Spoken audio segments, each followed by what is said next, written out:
The air hung heavy with the scent of fried chicken and simmering resentment. It was another Tuesday night in the suffocating embrace of my childhood home, and I, Amelia, 27, sat at the kitchen table, the silent observer of a family drama that had stretched for far too long.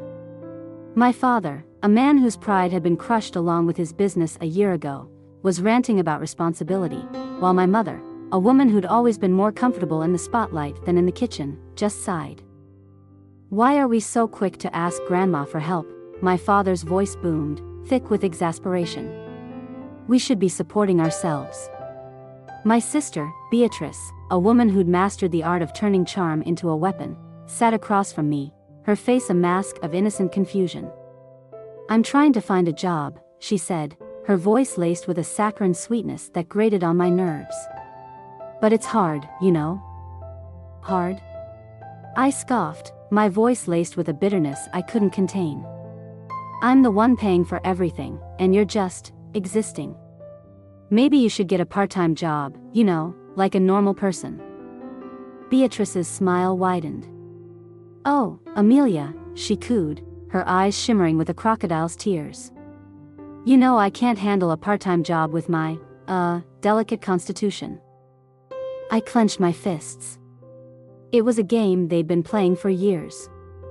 The Delicate Constitution Act, the air of fragile innocence, all designed to disarm any opposition, to ensure my parents continued to shield her from any kind of responsibility. They were a well-oiled team, my parents and Beatrice, a force that had kept me locked in a cage of their own making. But my frustration wasn't just about Beatrice's laziness. It was about the years of favoritism, the subtle, and not so subtle, digs about my personality, my looks, my lack of grace. I was the strong one, the responsible one, the one who got shoved into the shadows while Beatrice basked in the sunshine of their adoration. One night, while I was working late, a glimmer of suspicion sparked in my mind. Beatrice had been oddly quiet, her usual chirping absence from the house. I walked into the living room and found a postcard on the coffee table. "Greetings from New Orleans," it read, in a whimsical font, a picture of a street musician playing a trumpet in the background. The blood drained from my face. My parents weren't aware, but I'd been using my credit card for emergencies, grocery bills, mostly. And then it hit me, the $20,000 in charges I'd received a call about the day before, the ones I couldn't account for. It was her. Beatrice. She'd used my card for this trip, probably a lavish vacation, while I was drowning in bills and responsibility. A wave of cold fury washed over me. They were oblivious, my parents. Blindly praising her luck as she plundered my hard-earned money. This wasn't just about money, it was about respect, about my identity.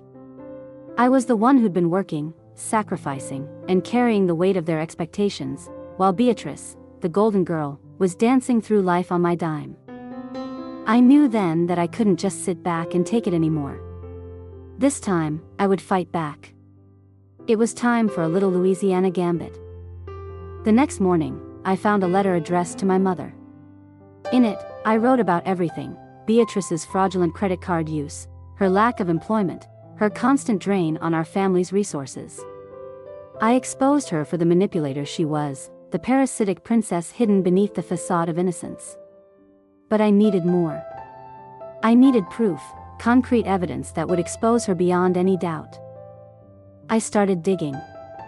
I scoured Beatrice's social media accounts, finding photos of her on the French Quarter, sipping cocktails in luxurious bars, posing with extravagant meals. I found her location on Instagram, and through a web of online sleuthing, discovered a series of emails detailing her travel arrangements, confirmed by receipts for expensive restaurants and boutiques.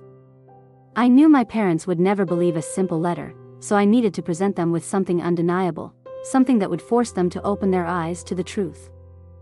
I began to piece together a carefully crafted narrative.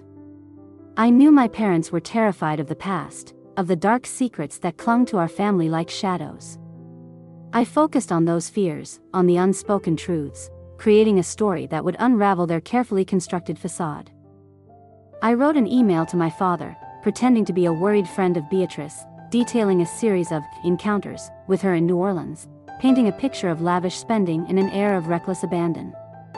I subtly mentioned the mention of a secret family treasure that she was eager to find. I knew that treasure was a fabrication, but the underlying implication was clear. It would plant a seed of doubt in my father's mind, a seed that would fester and grow. The next morning, I placed the letter and the email on my mother's bedside table, then left for work, leaving a trail of bread crumbs that would lead to the truth. I knew it wouldn't be easy to expose her, but I was determined to fight back. This was no longer about money, it was about reclaiming my life, my dignity, my sanity. I was about to teach Beatrice and my parents a lesson they wouldn't forget, that it was time to turn the game around. It was time for a little Louisiana gambit.